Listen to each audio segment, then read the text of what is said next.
Mobile হাতে ছিলেন, আপনি এটা রাখেন, এই আপনি মোবাইল হাতে ছিলেন, আপনি এটা রাখেন। আপনি আমার ভিডিও নিতেছেন, আমার পারমিশন নিচ্ছেন।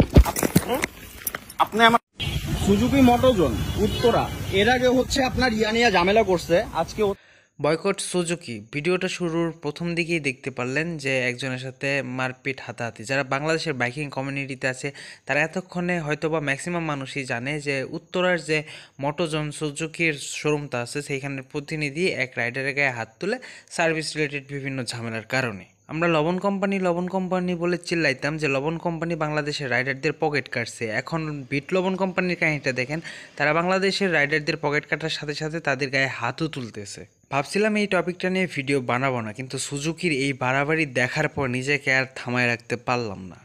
আজকে দেখেন আমার গাড়িটা হচ্ছে ওয়াশ করতে নিয়ে ছেলে ভিতর থেকে বেরো করতে নিয়ে যে ফালাই দিছে। দেখেন ভিডিওতে যে ভদ্রলোকটাকে দেখতেছেন তিনি তার এই বাইকটি সার্ভিস করাতে সুজুকি উত্তরণ মোটোজনে নিয়ে যান। নিয়ে যাওয়ার পরে বাইকটা যখন সার্ভিস শেষে ওয়াশ করে বের করা হয়, ঠিক সেই মুহূর্তে বাইকটা ফালাই দিয়ে বিভিন্ন জায়গায় ক্ষতি করে বাইকের। মোবাইল হাতে ছিলেন, আপনি এটা রাখেন, এই আপনি মোবাইল হাতে ছিলেন, আপনি এটা রাখেন। আপনি আমার ভিডিও নিতেছেন, আমার পারমিশন নিচ্ছেন। আপনি আমার বাইকটা ফালাই দেওয়ার ব্যাপারে যখন তিনি ওইখানের ম্যানেজারের সাথে কথা বলতে যান, তখন ওই ম্যানেজার তার সাথে এরকম একটা ব্যবহার করে। জাপানিজ ব্র্যান্ড বইলা বাংলাদেশের বাইকারদের সুজুকি কীভাবে পকেট কাইটে নিয়ে গেছে দিনের পর দিন, সেই ব্যাপারটা আজকের এই ভিডিও থেকে জানতে পারবেন। দেখুন সুজুকি বাংলাদেশের রাইডারদের সাথে কেমন গেমটা খেলতেছে। বাংলাদেশে যখন হায়ার সিসি পারমিশন ছিল না, তখন সুজুকি জিএসএক্সের 150 যে বাইকটা ছিল সেই বাইকটা 5টা স্পোর্টস বাইকের মধ্যে অন্যতম ছিল। যখন বাংলাদেশে সুজুকির হায়ার সিসি বাইক আছে জিক্সার 250 এবং জিক্সার SF 250, সেই বাইকগুলো ওইরকমভাবে সেল হচ্ছে না বাংলাদেশে। এটা দেখার পর তারা মার্কেটিংয়ে একটা পরিবর্তন আনে, সেটা হচ্ছে সুজুকি জিএসএক্সের 150 যে বাইকটা আছে সেই বাইকটা 4,65,000 থেকে এখন 5,25,000 টাকা করা হয়েছে। কিন্তু যখন 17-18 দিকে এই বাইকটি অর্থাৎ জিএসএক্সের 150 বাইকটি যখন লঞ্চ করা হয়, ঠিক সেই মুহূর্তে এই বাইকটি লঞ্চ করা হয়েছিল সম্ভবত 3,80,000 টাকার আশেপাশে, এরকম একটা প্রাইসে। মানলাম ডলার রেট বাড়ছে, ডলার রেট যদি বাইরে থাকে তাহলে 3,80,000 থেকে করছে 4,65,000, 55 থেকে 65 করছে। সেইখানে এখন বর্তমান এই সময় হিসাব 4,65,000 থেকে 5,25,000 টাকার মানে তো কোনো হিসাবই তো মিলতেছে না।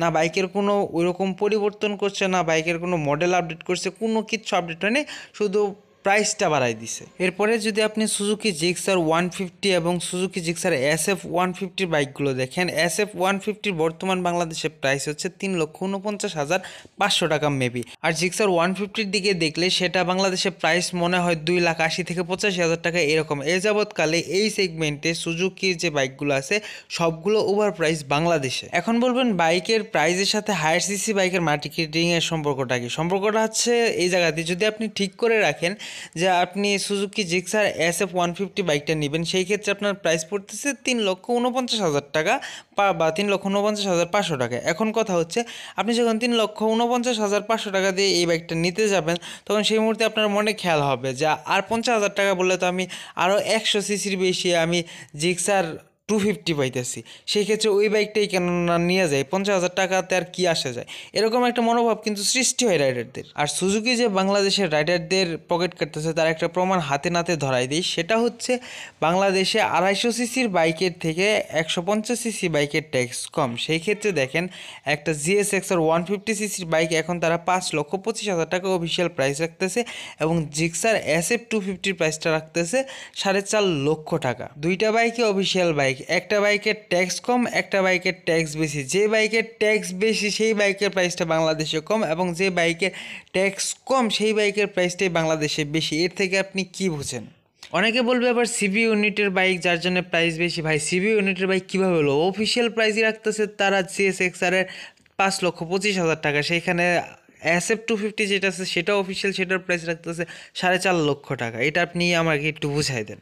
বাকি রইল রাইডারের গায়ে হাত তোলার ব্যাপারটা। দেখুন যারা পাবলিক ফাংশন নিয়ে, পাবলিক ফিগার নিয়ে ব্যবসা করে, তাদের একটা কথা হচ্ছে তারা যদি সার্ভিস পাবলিকদের ভালোভাবে দিতে না পারে তাহলে পাবলিক তাদের 2-4টা কথা বলবে, পাবলিক তাদের 2-4টা বিষয় আসে বলবে না বলবে এরকম ঘটনা। কিন্তু তারা উল্টা পাবলিকের গায়ে হাত তুলতেছে, এটা তো কোনোভাবেই মেনে নেওয়া যায় না। আর যার সাথে ঘটনাটা ঘটছে তিনি তার বাইকটা সার্ভিস করাইতে এখানে নিয়ে গেছে, তাদের সাথে ঝগড়া করাইতে নেওয়া যায় নাই।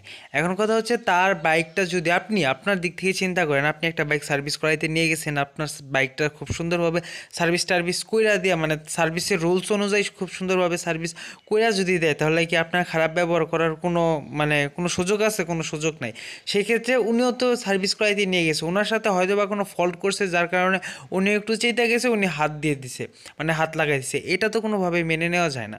আমি আমার জায়গা থেকে প্রতিবাদ জানাইলাম, আর অবশ্যই এই ব্যাপারটা নিয়ে বড় যারা সিনিয়র রাইডার আছে তাদের বিষয়টা দেখা উচিত, এবং তারা এই ব্যাপারটা ভবিষ্যতে যাতে আর কোনো রাইডারের সাথে এরকম না হয় সেই ব্যাপারে সকল সার্ভিস সেন্টার, সকল শোরুম, সবার মালিকদের সাথে একটু পরামর্শ করা উচিত। আমি আমার জায়গা থেকে প্রতিবাদ জানাইলাম, এখন বাকিটা আপনাদের উপর।